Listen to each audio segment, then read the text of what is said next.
Good morning dear students. आपका एक chapter fourth unit का कंप्लीट हो चुका है। अगला चैप्टर जो है वो आज हम स्टार्ट करेंगे और उस चैप्टर का नाम क्या है? उस चैप्टर का नाम है बेटा बायोटेक्नोलॉजी एंड इट्स एप्लीकेशन।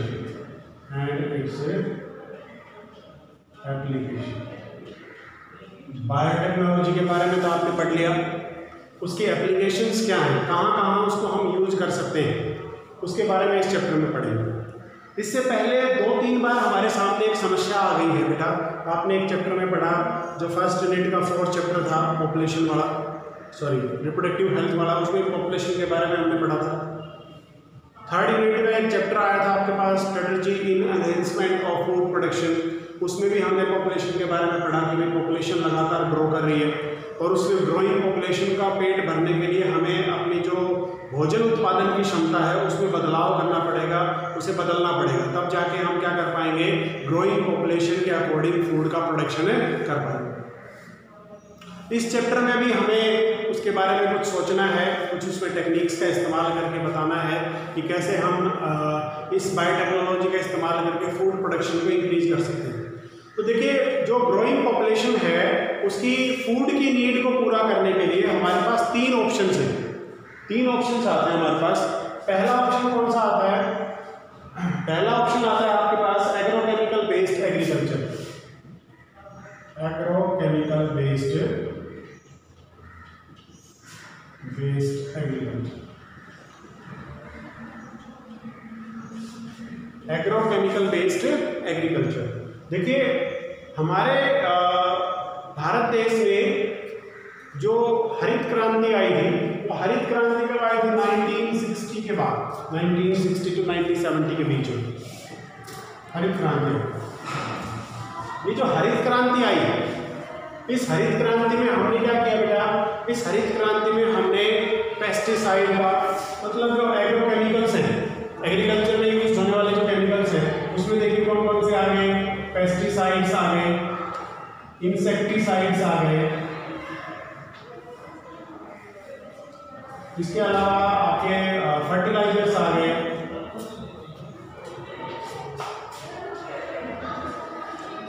ये सारी चीजें, पेस्टिसाइड्स, इंसेक्टिसाइड्स और फर्टिलाइजर्स, ये सारी चीजें जो हैं ये आपकी केमिकल बेस्ड आपके सब्सटेंसेस हैं जो आपके एग्रीकल्चर के अंदर यूज किए जाते हैं, इसलिए इन्हें क्या कहा जाता है? Agrochemical based agriculture. तो ये तीनों सब्सटेंसेस जो हैं, पेस्टिसाइड, इंसेक्टिसाइड और फर्टिलाइजर्स, ये आपके यूज किए गए। तो केमिकल्स का यूज बढ़ा, केमिकल का यूज बढ़ने से क्या हुआ? एक बार प्रोडक्शन तो बढ़ गई, लेकिन आपकी जो सॉइल की फर्टिलिटी कैपेसिटी थी, वो फर्टिलिटी कैपेसिटी आपकी क्या हो गई? डिक्रीज हो गई। फर्टिलिटी कैपेसिटी क्या हो गई बेटा? डिक्रीज। और फर्टिलिटी कैपेसिटी डिक्रीज होने की वजह से आपका जो प्रोडक्शन है वो एक बार तो इंक्रीज हुआ, लेकिन उसके बाद क्या हो गया? डाउनफॉल स्टार्ट हो गया। अब उस डाउनफॉल को रोकने के लिए हमने क्या किया? फर्टिलाइजर्स का इस्तेमाल बढ़ाना स्टार्ट कर दिया और इंक्रीज करना स्टार्ट कर दिया। तो जब आपका फर्टिलाइजर का इस्तेमाल और ज़्यादा बढ़ाओगे तो सॉइल को उसी तरीके की हैबिट्स हो जाती है। जितना ज़्यादा फर्टिलाइजर आप डालोगे उतनी ज़्यादा आपकी क्या हो जाएगी? फर्टिलिटी कैपेसिटी आपकी इंक्रीज हो जाएगी। लेकिन जब उससे कम आप डालोगे तो वो उतना ज़्यादा रिस्पॉन्ड नहीं करेगी, उतना ज़्यादा प्रोडक्शन आपको नहीं देगी। तो ये इसका क्या था? एक ड्रॉबैक था एग्रोकेमिकल्स का, जो हमने एग्रीकल्चर में स्टार्ट किया था फर्स्ट ग्रीन रेवोल्यूशन के दौरान कि भाई पेस्टिसाइड का इस्तेमाल कर लो, इंसेक्टिसाइड का इस्तेमाल कर लो, फर्टिलाइजर का इस्तेमाल कर लो। इन सब के द्वारा आपका क्या हुआ कि फर्टिलिटी कैपेसिटी एक बार इंक्रीज हुई, फूड प्रोडक्शन में इंक्रीज हुआ, लेकिन उसके बाद क्या हुआ? जमीन को उसकी आदत हो गई, आदत होने से क्या हुआ? फर्टिलिटी कैपेसिटी आपकी डिक्रीज होनी स्टार्ट हो गई और प्रोडक्शन भी डिक्रीज होना स्टार्ट हो गया। दूसरे इससे एक और इशू इकट्ठा हो गया, वो क्या था? एनवायरनमेंट का। अब पेस्टिसाइड, इंसेक्टिसाइड और जो केमिकल फर्टिलाइजर है, इनसे एनवायरनमेंट को भी नुकसान होना स्टार्ट हो गया, तो एनवायरमेंटल इशू भी खड़े हो गए। उस एनवायरमेंटल इशू को आपका ओवरकम करने के लिए और इनका एक नया स्रोत पैदा करने के लिए, नया सोर्स पैदा करने के लिए इनकी जगह हम क्या इस्तेमाल कर सकते हैं ताकि फूड प्रोडक्शन इंक्रीज हो, क्वालिटी भी अच्छी हो आपके फूड की, तो उसकी जगह हमने क्या इस्तेमाल करना स्टार्ट कर दिया बेटा? Organic substances. किसको इस्तेमाल किया? ऑर्गेनिक सब्सटेंसेस को। सेकंड पार्ट कौन सा है आपके पास है? Organic agriculture. कौन सा आया? Organic agriculture. कौन सा आगे बेटा? Organic agriculture. इसमें हमने क्या किया? ऑर्गेनिक जो आपकी मैन्योर है, ऑर्गेनिक मैन्योर, ऑर्गेनिक मैन्योर में कौन कौन से आते हैं? जैसे वर्मी कंपोस्ट है, वर्मी कंपोस्ट। सेकंड कौन सा आता है इसके अंदर? आपका ग्रीन मैन्योर।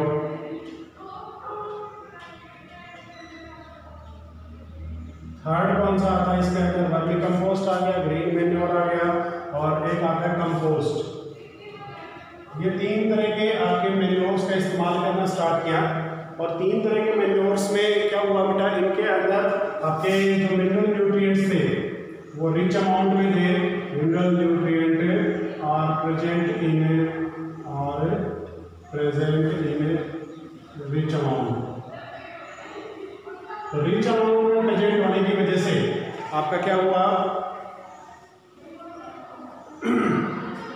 जो फर्टिलिटी कैपेसिटी है वो भी इंक्रीज हुई, और हमने केमिकल्स का इस्तेमाल नहीं किया था, एनवायरमेंटल इश्यू भी सॉल्व हो गया। लेकिन इस ऑर्गेनिक मैन्योर का प्रोडक्शन, ऑर्गेनिक कंपाउंड्स का प्रोडक्शन लार्ज स्केल के ऊपर संभव नहीं है। क्यों नहीं है? क्योंकि इसके लिए हमें रॉ मटेरियल की जरूरत पड़ेगी, और रॉ मटेरियल इतना ज़्यादा अवेलेबल नहीं है। हाँ, हमारे रूरल एरिया के अंदर रॉ मटेरियल अवेलेबल है, लेकिन जो हमारे फार्मर्स हैं वो आपके अवेयर नहीं है, उनको जागरूक करना पड़ेगा। जागरूक करने के लिए आपको उनको सोर्सेज प्रोवाइड करने पड़ेंगे, संसाधन देने पड़ेंगे, तब जाके वो क्या कर पाएंगे? ऑर्गेनिक मैन्योर का प्रोडक्शन कर पाएंगे, जिससे आपकी सोइल की फर्टिलिटी कैपेसिटी भी इंक्रीज होगी, और उसके साथ साथ क्या होगा? आपका जो प्रोडक्शन है वो भी इंक्रीज होगा, और फूड की क्वालिटी भी इंक्रीज होगी।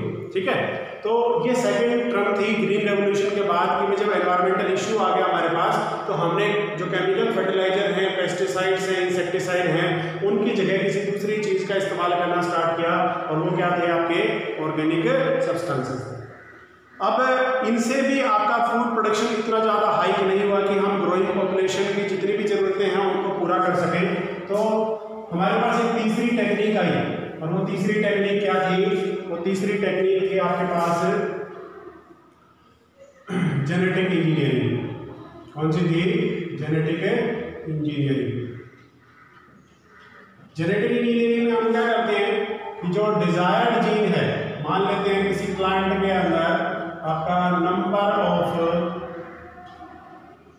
सीड या फिर नंबर ऑफ फ्रूट बहुत कम है, और हमने उस जीन को आइडेंटिफाई कर लिया जो इसके लिए रिस्पॉन्सिबल है, जो सीड प्रोड्यूस करता है या फ्रूट प्रोड्यूस करता है।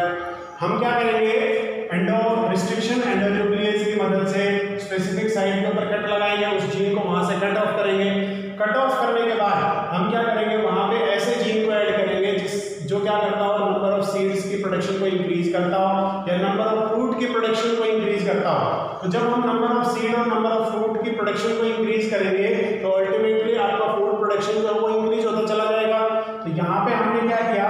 इस रिस्ट्रिक्शन एंडोन्यूक्लियस की मदद से जो अनडिजायरेबल जीन्स हैं उनको रिमूव किया, और उनकी जगह इनको ऐड किया बेटा, डिजायर्ड जीन को ऐड किया, जिससे क्या हुआ? नंबर ऑफ सीड्स भी इंक्रीज हुए और नंबर ऑफ फ्रूट्स भी इंक्रीज हुए।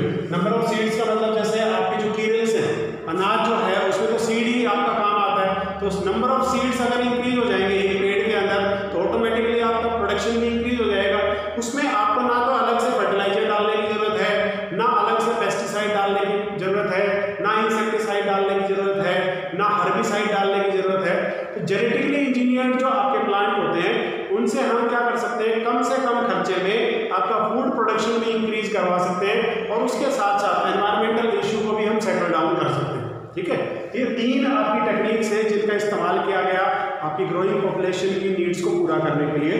अब इसमें देखिए, जो जेनेटिकली इंजीनियर आपके जो प्लांट्स हैं या क्रॉप्स हैं, ये तो प्लांट्स की बात हो गई। एनिमल्स के अंदर भी जेनेटिक इंजीनियरिंग की जाती है, तो वो जेनेटिक इंजीनियरिंग आपके प्लांट कौन कौन से हैं और एनिमल्स कौन कौन से? देखिए, GM एनिमल्स। कौन से बेटा?